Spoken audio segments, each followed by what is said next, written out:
Hey everybody, this is Jim at SP500chart.com using time-honored techniques to understand modern markets, featuring daily technical analysis videos of the S&P 500 index.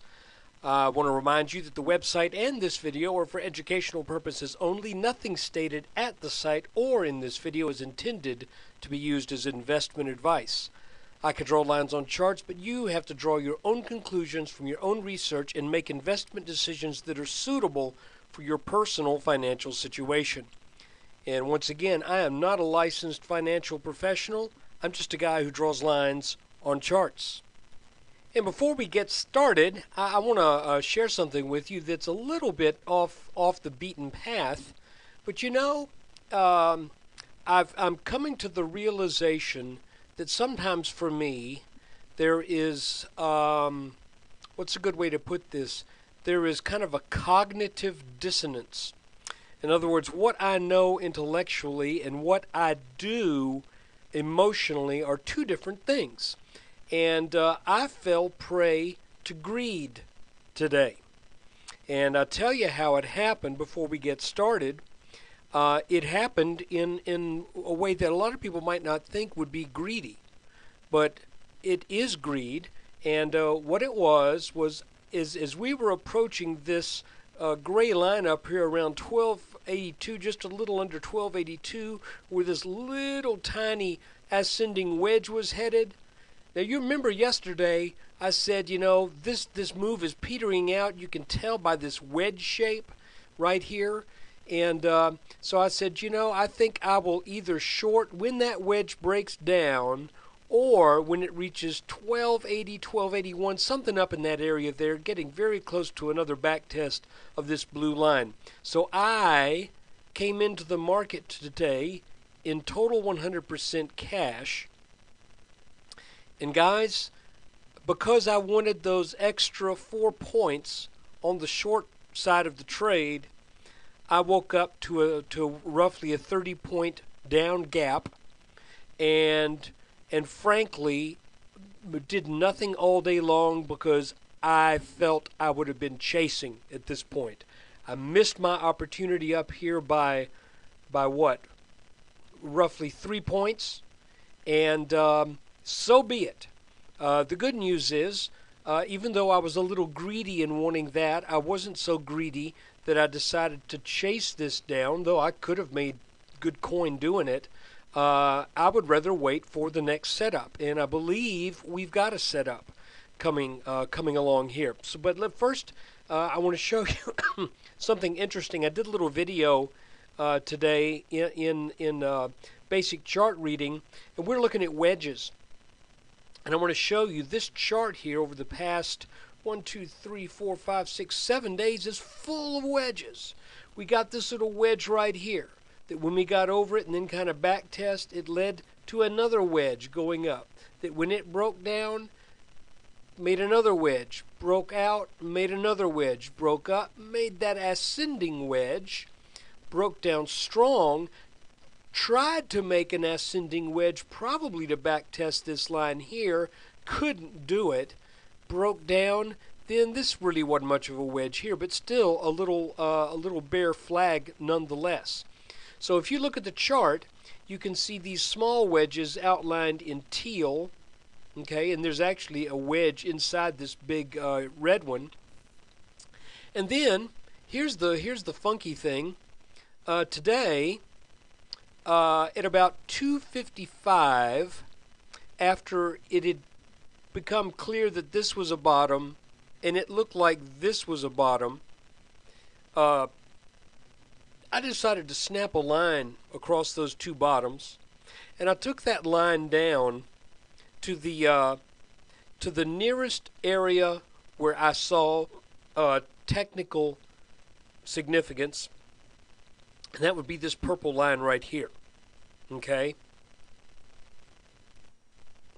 Then I started here and I extended this line back across this peak right here. Now bear in mind, this was at 255, and this was back well before. Well, here, let me explain it this way.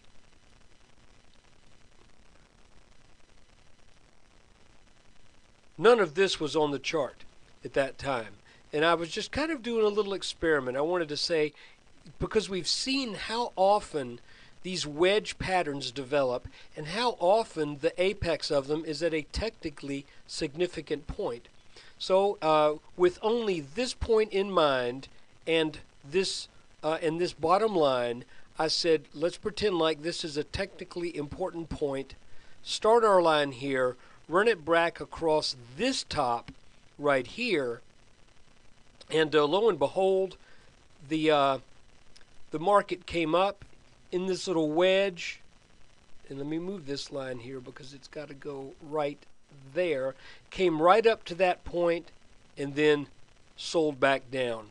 And then at the end of the day, there was a rally that looked like it wanted to test that line again, and it sold back down. Now, having seen what all of these wedges have done, I don't expect much different out of this one right here. And it's my feeling that if this continues to be in this wedge pattern and then breaks out, that this will likely set up one of two things. I would think a minimum would be a return, and keep in mind, I'm expecting more weakness tomorrow off the bat, because I think we should stay in this pattern. For it to really be recognized as a wedge, I think we need one more touch on the bottom. And so if we do that and then break out, then I think we're probably heading at least for the 1240s. And if it can take out 1240, and that may be a tall order, but if it can take out 1240, then we know the tendency of wedge patterns is to try to get back to where they started from. And that would mean possibly a back test of this blue line that broke today. And let me show you what that line is so you get a little bit better feel. That line starts back here at the October 3rd lows and tags the November 1st lows and the November 7th lows. And that line broke down. Oh, by the way, on my little story about not making my trade, my second plan was to go short on a back test of this blue line, and it never made it. So it's my hope that that this wedge right here will do what wedges do, produce an upside breakout with this as the first target, and then this blue line is the second target. If it makes this target right here, I think that's a no-brainer short. And I am planning a long position if this wedge plays out right. So there you have it. That is the S&P 500 update for the day. And I just want to remind you that all of these things are just my opinion. And by the way, you can see, boy, I tell you, there's lots of trend lines been breaking up here at the top of this chart. I know that looks like a real mess with all my lines and stuff. But if this purple line breaks right here, then I would say this is probably confirmed as a double top. And if that's the case, we're heading down to the middle 1100s. So watch that line. I think this line here at about 1192 would probably provide some resistance, but if this goes, this should go. And measuring the height of this, let's just average the two heads here, sort of. We won't go the full height. Don't want to get greedy, right? So let's say that's the height of this, if it is a double top. And again, that would be confirmed by this line breaking. Okay? Until then, it's not a double top. What I'm thinking may happen is we get this, and then we get maybe another rally up. And if this is symmetrical, then maybe that rally only makes it up to this orange line. But just the same, that's a decent trade if you could get in, around 12.15, and then sell in the mid 1240s. That would be definitely worth doing if that's what the market gives us. But if this line breaks, then we're looking for 11 high 1140s, 1150 as a minimum target. And quite frankly, if that happens, I think this this likely continues on down and tests this orange line right here. So guys, this is looking kind of like a big top. So be careful. And I want to also remind you, I got to do this, okay? So it's my sales spiel. If you're not a subscriber, please consider it. It's cheap. It's like $19.95 a month, or if you want even a larger discount, or if you want a discount, $189.95 per year. Every subscription starts off with a 2-week trial for $4.95. And so far, about 94% of the people who've signed up have opted to continue the service beyond that free trial.